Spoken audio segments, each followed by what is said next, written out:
It is official, the Sony PlayStation 4.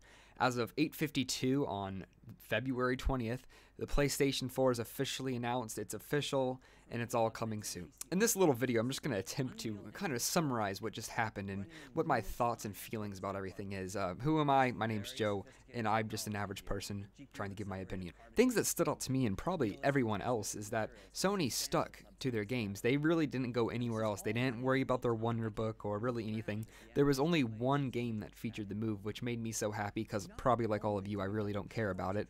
And also, they just focused on their games, and yes, they mentioned their Vita a couple times. Not many people care about the Vita, but for the most part, I believe that they stuck to what made them great and what made them Sony, their games. Things that the Sony PlayStation 4 have on the inside are 8 gigs of DDR5 RAM, which is really good. It's going to be good for processing things. They mentioned throughout the conference that there's not going to be any startup times. You're going to hit the button and you're going to be ready to play. That's what they focused on near like the beginning, middle of the conference, and that was probably the number one thing that stood out to me is that, you know, we live in 2013 and we still have to wait 5 minutes to play our games.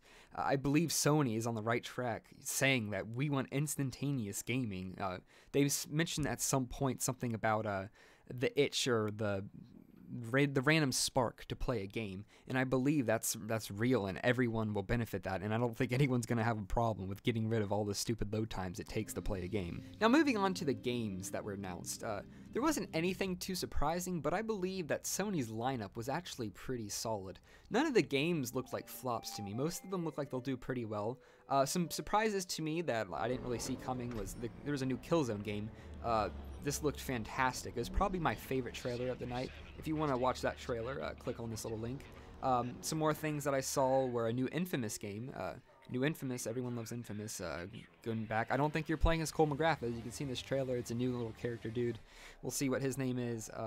There was a car game. I can't think of for the life of me what it was called, but it looked pretty interesting. The guy came out on stage and discussed it. He said there was tons of work that went into the details, and he said that it's photorealistic to the cars. As you can see right here, the name of it's right there. I'm sorry, I just can't remember. I don't feel like going back and trying to find it because I just want to get this video out as fast as possible. Watch Dogs was there. This was my pick for Game of the Year at E3 2012. The gameplay looked fluid, it looked fun, and it was beautiful. The graphics looked incredible. It showed some new techniques on how to taking out, there was a police chase, how to take out the police, as well as tackling a guy who tried to kill his ex-girlfriend or baby's mama, I don't know what it was. Now let's talk about the new features from the DualShock 4. There's a touchpad on the front, which is most likely for navigating menus, or it's similar to what we saw on the Vita. And then as you can see in this picture, there's a light. This light is for a camera that's mounted by your TV, which is for tracking you as you play. Don't know if the camera is included, they didn't mention it, but most likely we can assume it's going to be included since it's a feature on the controller. And they also redesigned their trigger system. Now at the bottom of the triggers, they kind of jut out, kind of like the Xbox controller, which I think is a good move because everyone loves the Xbox controller. I'm kind of indifferent about it. I like the PlayStation controller, but definitely I believe for gaming and for hitting these buttons as much as we do hit, I believe that's the best call. Thing that didn't bum me out was that they announced when it's going to come out. They said holiday 2013, which is, you know, probably what everyone already thought. This puts a lot of pressure on Microsoft, I believe. They're going to have to get something out because, as you guys remember, they beat Sony to the gate for the last generation, for the one we're on right now. And, you know, Microsoft has taken over Sony as the #1 console sold, you know, besides Wii and all that. But they're definitely the most popular. So Sony might get a jump on Microsoft and, you know, go back to the PS2 days where Sony reigned supreme. So I'm interested to see what happens if Microsoft decides to come out with their console before a holiday, which I'm pretty sure they're going to have to if they want to compete. Now going back to disappointments, the thing that disappointed me the most at least was that Sony focused so heavily on the social aspect of gaming. Sony put so much time into trying to convince us that the social aspect of gaming is going to be something that's going to be prevalent in the next generation. They pushed a lot for a person to be able to watch another person play a game, such as like if you go onto YouTube and watch, you know, the famous people like Tobuscus and PewDiePie, I know his name, I just didn't want to say it. No offense to PewDiePie, people who watch that. But the people who watch commentaries are probably going to like this next generation of the social approach, for it being you can watch famous people play live. However, they did not mention anything about YouTube accessibility. From what I saw, they pretty much focused on Ustream, and if that's the case, that's going to be really disappointing. Because if they decided to make this whole new social approach to gaming, they need to use YouTube, because everyone is on YouTube. And how many people have Ustream accounts? Just take a vote. How many of you have a Ustream account? Probably 1 in 10, something like that. Maybe more, I don't know, but probably not. YouTube is where the commentaries and Let's Plays are at, and that's where they should probably try to focus on.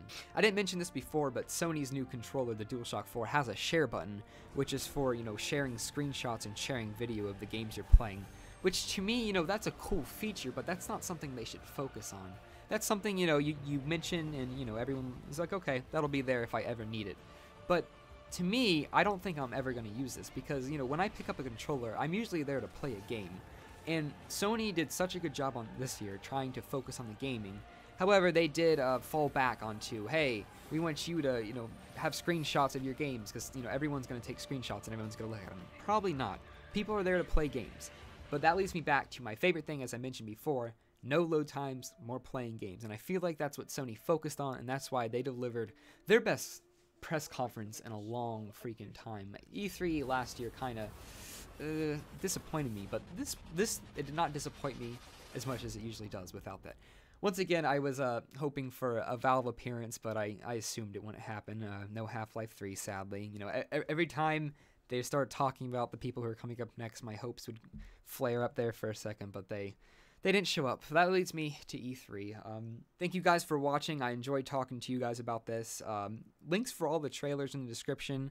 I'm hoping that'll be back to talk about some more PlayStation, Sony stuff. Maybe when Microsoft has their conference, I'll make a video. But that's that. My name's Joe. Thanks for watching. If you guys like this video, give me a like. Subscribe if you want to. If you send a comment, I usually respond to all the comments I get. So thanks for watching, guys. See you later.